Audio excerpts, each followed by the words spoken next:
Die, my love. Grace has emptiness and lots of loneliness, even though she's a mother and wife. Die, my love. Grace is played by Jennifer Lawrence, who is losing her mind. Robert Pattinson plays Jackson, and Sissy Spacek plays Pam. They try to be there for Grace and the grandson that's there, but unfortunately it's not easy as Grace is losing her mind. And what can Grace be told? Well, just this: die, my love. Motherhood is tough.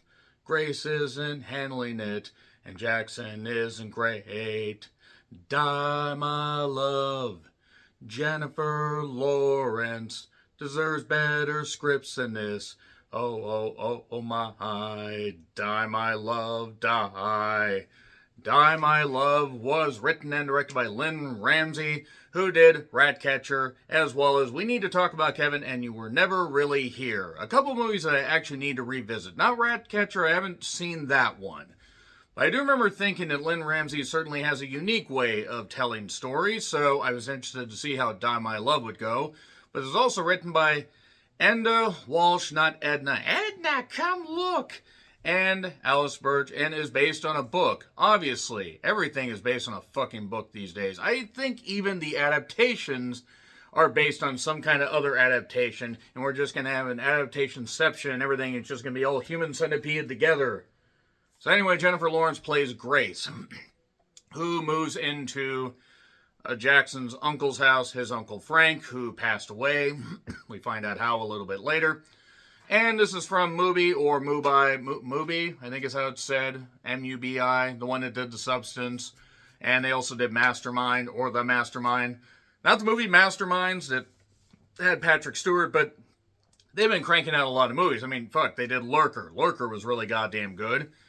And we have Jennifer Lawrence as Grace, who she moves in with Jackson, and they're just a really, really happy couple. I mean, they are just going nuts. She's a writer that moves out to this house, and Jackson does what he does. He just is basically just almost a freelancer type guy, does some kind of work.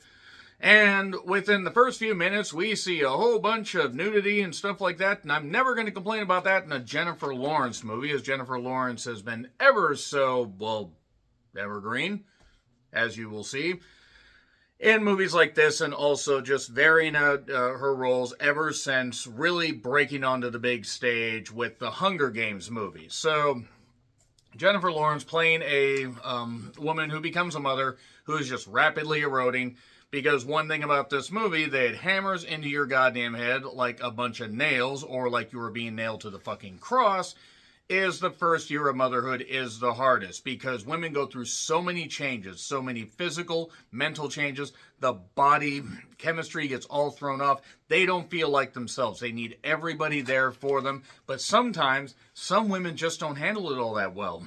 Like the vast majority of, movies about like, this allegory of, motherhood, mental illness, that kind of stuff, can be tough to pull off. If I Had Legs, I'd Kick You did a really good job with it. That was Rose Byrne, the very gifted and gorgeous Rose Byrne, that I might add. And this has the very gifted and gorgeous Jennifer Lawrence, who really is a terrific goddamn actress. And Robert Pattinson, yes, fresh off of Mickey 17, that really wasn't all that great. He was fine in it. And yes, Edward from Twilight, and he's also a pretty good actor. It was interesting to see these two leads play off each other. And it's nice to see Sissy Spacek in something. Nick Nolte is in this, what's left of him, the diseased liver that is Nick Nolte. And Lakeith Stanfield is in this. Barely, but he's in this. Sarah Lind is in this. It was nice to see her, because she was in A Wounded Fawn. She's a pretty good actress. I wish that movie was better. Debs Howard. I do want to shout Sailor McPherson, who has one scene as a cashier at a gas station, and it's just trying to make conversation with customers, and sometimes customers are just going to be rude, whether you say hi or whether you don't care if they catch on fire. And boy, did I identify with that goddamn scene. Jennifer Lawrence gives her goddamn all in this. I mean, really gives her all. Like, this is going back and this is going back to, like, you know, her roles and, like, Silver Lining Playbook, Passengers, that kind of stuff. And one movie that this is being compared to most is Mother. Remember the very on-the-nose allegory of being a Bible story and everything, her being Mother Earth and all that stuff, whatever, and it just... She gave her best effort. You had Javier Bardem, you had Ed Harris, what's left of him, and also Michelle Pfeiffer and other actors, and the movie was visually impressive. The movie also was completely just dog shit, and I don't really care if anybody has a problem with me calling Mother dog shit. I did a review of that, by God, 8 years ago. It was like almost 8.5 years ago. And it's wild to think that that was one of the first movies or first movies I reviewed on this channel where I really got any blowback. And I can see why some people like this movie. And as a guy, obviously as somebody that has never given birth, I don't know how a lot of this stuff works. But I know just from talking to people and just observing movies that were made far better than this, which, yes, I'm going to tip my hand. I did not end up enjoying Die My Love, and I will explain why. If I Had Legs, I'd Kick You. Other stuff. This is better than Mother, which isn't saying much because I would rather have been kicked in the balls repeatedly than, deal with Mother again. No, Mother, blood. Just wasn't very fucking good. But Jennifer Lawrence gave a career, maybe not even a career-making performance, but just a performance that could help, boost up her career.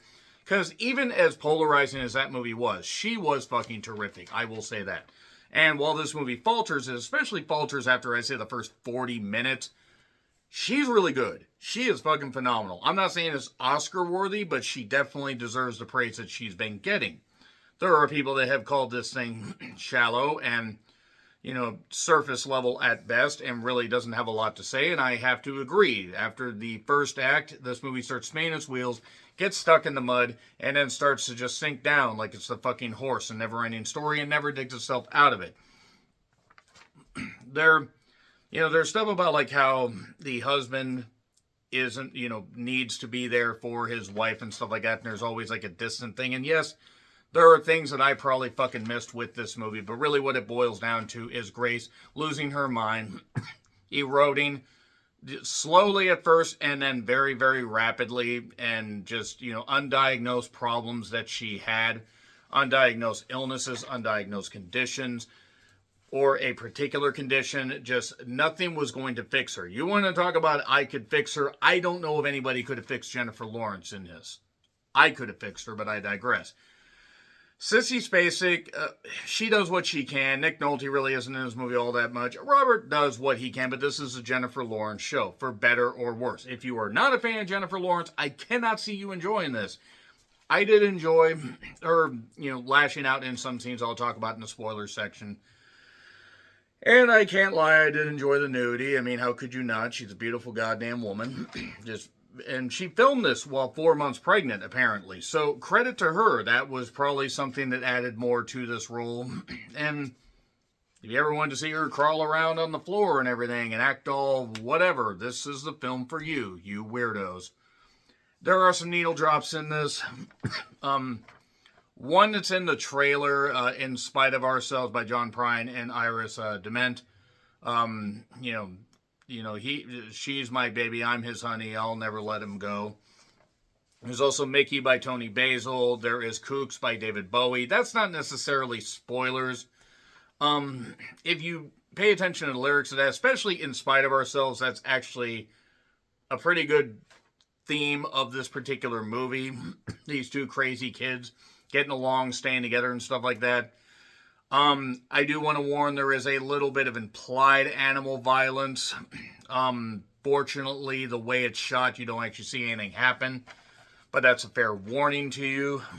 But that being said, there was a super annoying animal in this, and while it didn't deserve what it had, or what happened, realistically, you could get annoyed. But then again, you have the annoying animal that's making noise, and you have the annoying kid that's making noise, but she feels an attachment to that kid. That is her life, that is her baby, literally, ironically, and figuratively. She loves that kid, but she seems distant from everything else. Now, that being said, it is Jennifer Lawrence show, but I did not enjoy this movie at all. Really, I'll explain why in spoilers. In theaters right now, 3, 2, 1, spoilers. So,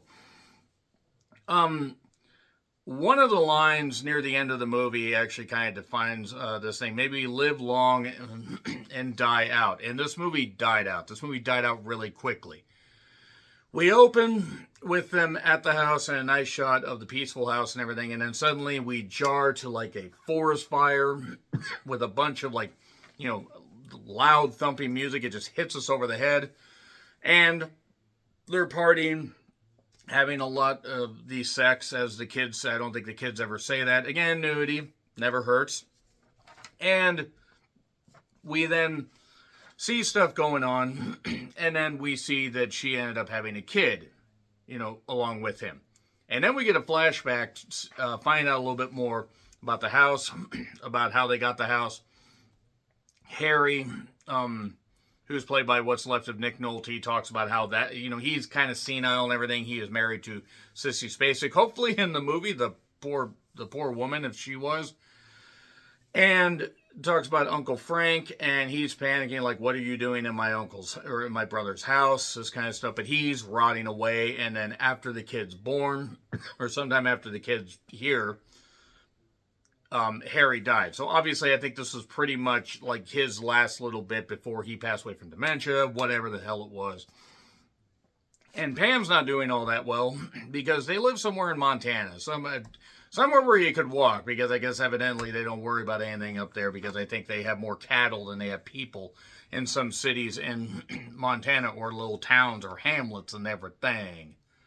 I've never been to Montana. I just heard there's a lot of nothing outside of Butte, Montana. I know it's Butte. Forgive me. But we will see Grace just, crawl around, that kind of stuff. And she really wants Jackson to pay attention to her. And while that sort of works at first, then they start to get distant. She's also worried that he's cheating because he's out on business. We do see him kind of nailing a waitress at one point. But that's really all we see. We also see a motorcycle guy that keeps going around. It's Carl, played by Lakeith Stanfield, who, can we please get him another agent where he gets better roles? This man is really good. There is a funny line, by the way, later on when she talks to him, while him and his wife are trying to get their daughter that's in a wheelchair that clearly has her own mental issues to calm down, that kind of stuff. And she talks to him a bit, but maybe it's a dream sequence, or maybe it's her imagining the scenario. And she said, sorry to bother you. And I'm like, oh, I see what they did there, because Lakeith was in Sorry to Bother You. But backing up on this, she interacts with Pam, and Pam has a gun and stuff like that because she's, kind of starting to lose her mind. She lost her husband, the love of her life, after so many years. Granted, it was Nick Nolte, so I'd feel more peace being away from that guy. I don't know what it is about Nick Nolte. Just something about that man just doesn't work. Maybe it's because I've watched too much riff tracks and I just think of craziness with that guy. But that being said, Jackson is also trying to get through to her, and this guy Carl, she's actually also having an affair with him. Now, a lot of this could just be her interpretation of things. Maybe she's not actually having an affair with him. It's not necessarily hard to follow, but there are times where you think maybe she's imagining this stuff, imagining a life that she wishes she had. And maybe he's imagining that he could be with a woman that maybe, she's mental, but at least they don't have to worry about the kid. Again, I don't know. There are just so many things that are just dropped in on this. Pam explains to her, hey, the first year of motherhood is really hard. Are you okay? You're not going to feel like yourself, but we're here. We're here for you. Grace, meanwhile, is freaking out. There's allegory with or a little theme with a black horse. Black horse is running around. She goes into the woods with her kid. We get raindrops, drip, drip, drop, little April showers. And there's also this dog that Jackson brings home that's really, really barking a lot. We have a dog that barks a lot, but at least he was taken to training, and he's pretty good. He's just a very alert, long-haired dachshund that, you've seen him on the, if you're a medium-time subscriber to the channel, you've seen the dog. Dogs can be annoying, but dogs aren't that bad if you train them. Now, I don't know where the hell he got that dog from, but at one point while driving out, like along the road and everything, she ends up blowing a condom because, he's doing stuff with other women and everything. Gets in his face. He ends up hitting that black horse that's fine, but the dog, unfortunately, that's in a dog bed, ends up hitting the back seat, something, whatever. The dog ends up not doing all that well.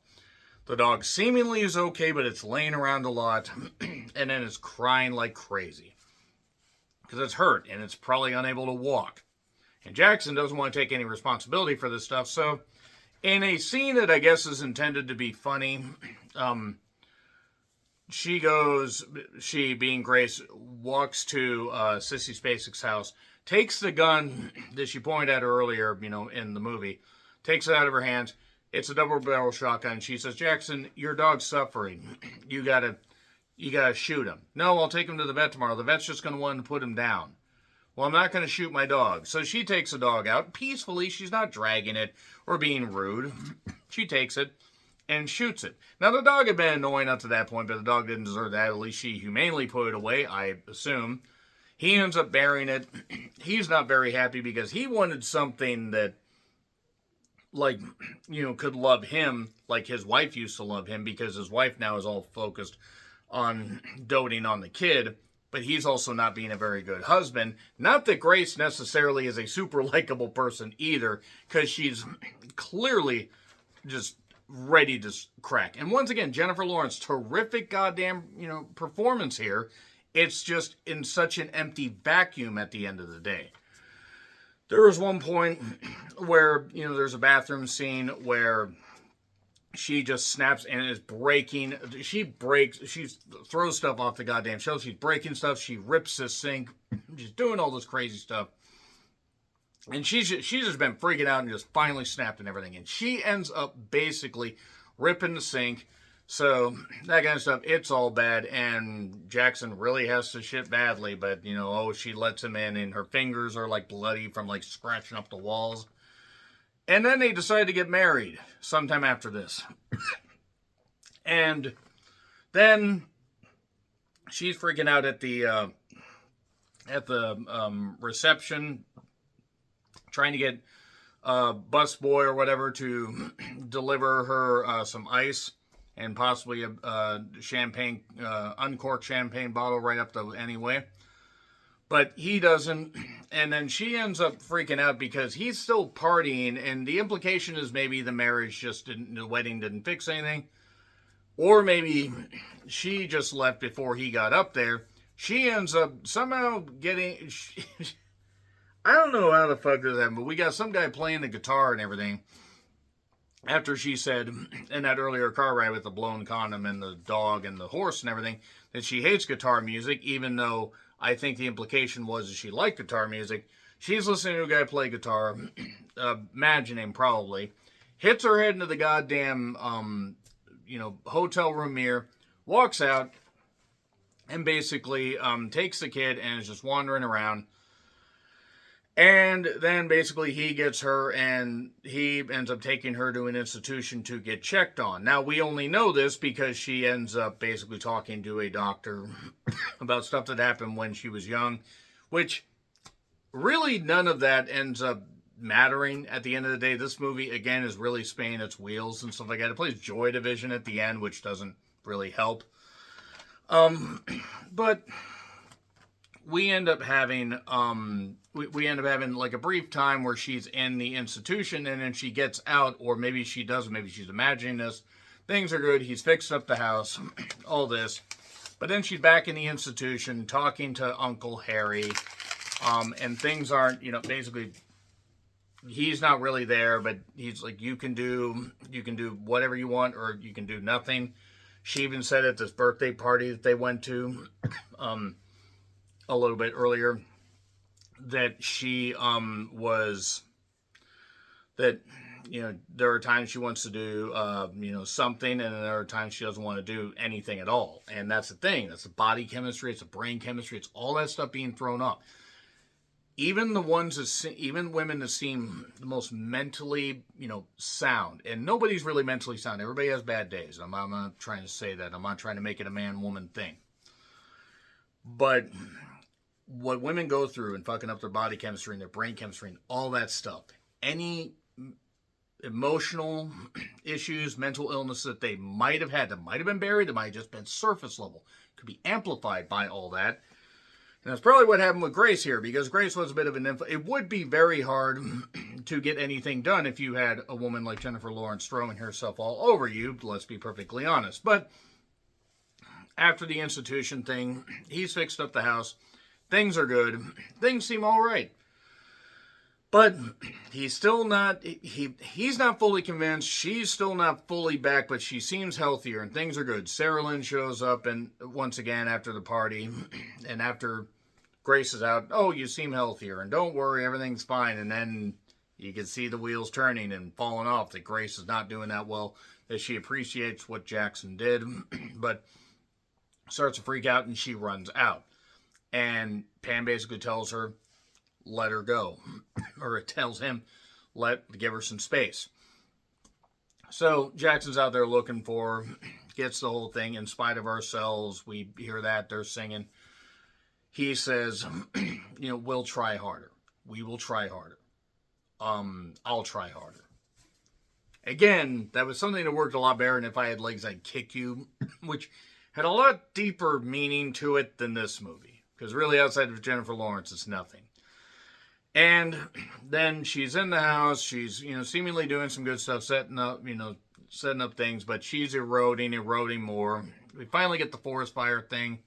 She burns her book because she used to be a writer. She burned is either a journal, a thought book, whatever the fuck it was. And suddenly everything's ablaze. Her life is ablaze. She's not doing all that well. Jackson's chasing after her. And then we get a closing shot of her fading as she steps out of the house and everything one final time and seemingly steps out into nothingness and ends up, taking her own life. We're not necessarily certain. The movie just ends. So, yeah, that's Die My Love. After that terrible opening, I figured I'd just talk about it. And you know what? Honestly, women, deserve our support 100%. Especially those that are mothers. If for any reason the father's not in their lives, they deserve a great support system. If the father is in the life, give her every bit of support that you can. Also watch If I Had Legs, I'd Kick You. It's a much better allegory for mental illness and motherhood and stuff like that than this. So, sorry, Die My Love gets an F. This just didn't work for me. The wheels started coming off after the first act and they never got put back on, or they got put back on as square wheels, so they never went anywhere. So, yeah, F. Agree, disagree with what I said? Like, share, subscribe, Twitter, Letterboxd, Blue Sky handles in the description. I'm John Ritland. Until we see Jennifer Lawrence in a better film again, hopefully soon, happy trails to you.